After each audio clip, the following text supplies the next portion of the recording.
May pakiusap umano si Vice Ganda sa GMA Network na sana ay dagdagan pa ang oras ng It's Showtime. Ito ay matapos mapansin ng mga manonood na madalas nang lumalampas sa nakatakdang oras ang programa dahil sa dami ng segment at mga kaganapang hindi agad natatapos sa ere. Sa isang masayang biruan sa programa, sinabi umano ni Vice na tila kinakapos na sila sa oras dahil sa sunod-sunod na ganap sa show.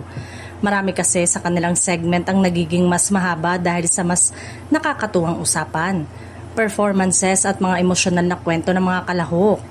Hindi naman lingid sa kaalaman ng publiko na isa ang It's Showtime sa mga programang madalas pag-usapan sa social media.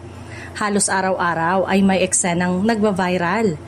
Dahilan upang mas maraming manonood ang tumututok at sumusubaybay sa bawat episode.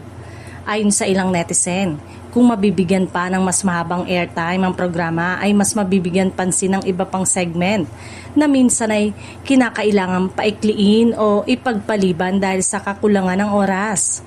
Marami rin ang nagsasabing bitin sila sa mga kakulitan at tawanan ng mga host. Samantala, wala pa namang opisyal na pahayag ang GMA Network kung may posibilidad na baguhin ang kasalukuyang oras ng pag-ere ng It's Showtime.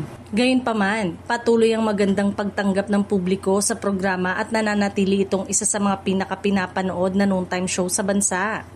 Sa kabila nito, masaya pa rin ang mga tagahanga dahil patuloy na naghahatid ng saya at inspirasyon ng It's Showtime araw-araw.